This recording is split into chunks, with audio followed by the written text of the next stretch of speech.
Ghosts of Tabor may come off as a really hard game, as there are a lot of mechanics that are so in-depth, it can seem pretty intimidating. But have no fear, the Low Floor is here to help guide you guys in the right direction. So here's 10 tips to help get you started in Ghosts of Tabor.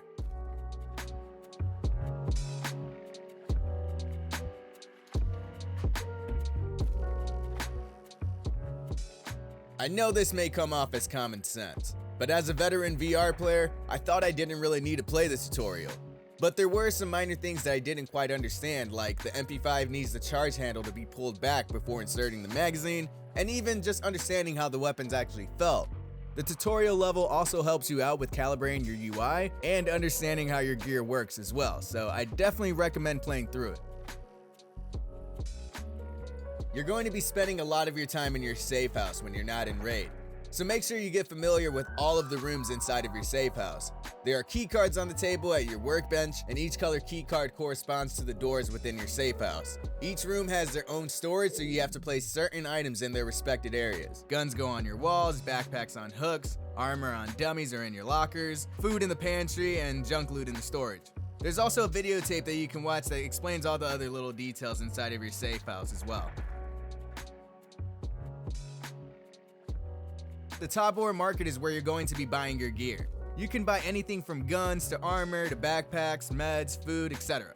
Just go to the kiosk of a trader of your choice and explore the menu. Pick whatever items you want to take into raid and scan them by using your barcode reader from your pistol holster. When you're in the checkout, you can hit the star to favorite the item so you can buy that item from within your safe house, so you don't have to keep going back to the Tabor market after every death. You can even create custom presets by grabbing your weapon or armor and slapping some attachments or armor modules on them, and then scanning the weapon or armor as a whole.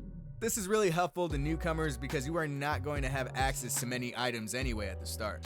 I also have a video explaining presets, so you can check that out if you'd like to as well. Now you're going to want to level up your traders, as this grants you access to more weapons, gear, meds, etc. In order to level these traders, you need to do missions for them. If you go to your computer just outside of the armory, you can pick from a variety of missions from each trader. Each trader requires a certain amount of XP and a certain amount of money spent to get access to the next level. Some missions are easier than others and give more XP, so I definitely go and do those first. And quick tip, I recommend doing as many Spectre quests as you can first, because the weapons at level 1 are pretty scuffed, but MP40 gang till I die.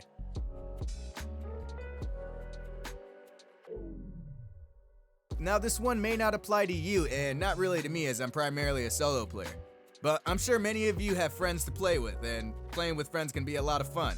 To make sure you can play with your friends, head over to the computer at the exit and hit contact. Send them a friend request, and once they accepted it, then you can invite them to your squad. Once you're partied up, all members will then need to hit the ready up button on the right side of the screen. Then the host will be able to hit deploy on whatever map you guys like. Note that once you're partied up, you cannot see or talk to your friends until you are in raid, so I suggest getting into a Discord. Map knowledge is one of the most crucial aspects in any FPS, but it's extremely crucial in Ghosts of Tabor. Knowing spawn points, extracts, and loot locations are going to be crucial for your survival. So I'd recommend going into a training raid where you can't lose any gear, but you can explore to your heart's content and get a feel for the map and see where all the loot spawns. You can also see where your extractions are by looking at the compass at the top of your screen, as if you can miss it. And if you don't like that compass in your face, you can look at your left wrist and click the compass button to turn it off, or vice versa. Again, this may sound like common sense, but bringing a backpack benefits your time tremendously in raid. I've gone into raids without one, only to find some really good loot that I couldn't take with me. I forgot a fucking backpack. They're extremely cheap and will help you make so much money, so I don't know why you wouldn't bring one, unless you're like me and you forget them. In Escape from Tarkov, you can search through filing cabinets and find such good loot, and it's no different in Ghosts of Tabor. You will find a lot of attachments, food, and high tier items that traders seek out for, including quest items. I've made so much money from running to what I call the resort, searching those cabinets, filling my bag up, and then heading for extract. It's easy loot, and easy loot is easy money. Sound is one of the most useful tools you have at your disposal in Ghosts of Tabor. Don't rush into anything too quickly. Just take that extra second, listen to your surroundings, and make adjustments to your playstyle accordingly. I've killed so many players because they're just running around talking all willy-nilly, and then they get clapped. And I know it can feel like a drag at times, but trust me, the payoff will always be worth it.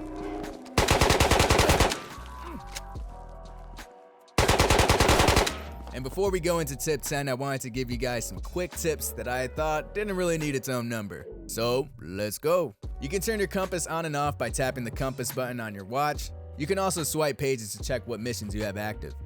To sell items, go to the trade room and simply throw your items on the conveyor belt.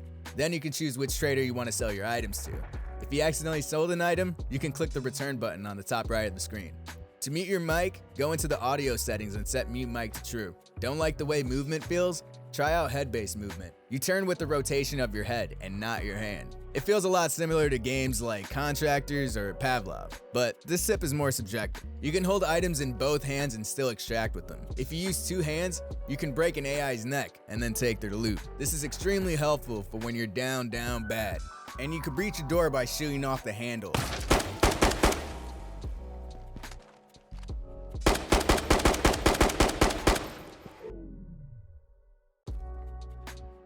Gear fear is one of the hardest things to get over. Trust me, it took me a while for me not to care about loot when I was playing Escape from Tarkov.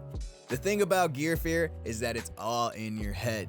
Whenever I keep the best gear locked away for a while, and then I bring it into a raid, I tend to be too careful. And I mean too careful to the point where I'm overthinking every move I make because I'm afraid of losing that gear. In Ghosts of Tabor, you're going to die a lot. You are going to lose gear a lot, and you might even lose it in very annoying ways, but no, it's gonna happen.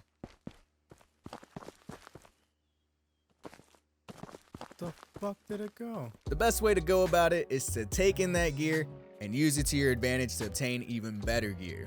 Trust me, the game will feel much better once you get over that hump. And those are 10 tips I have for all of you new Tabor players. I hope you guys did learn something, and if you did, a like would be appreciated. And if you enjoy the content, then hit the subscribe button. Do you have anything you want me to cover in Ghosts of Tabor? Let me know in the comments below. But that's it from me, guys. Thanks for coming out. I'm Low Floored, and stay toasty out there.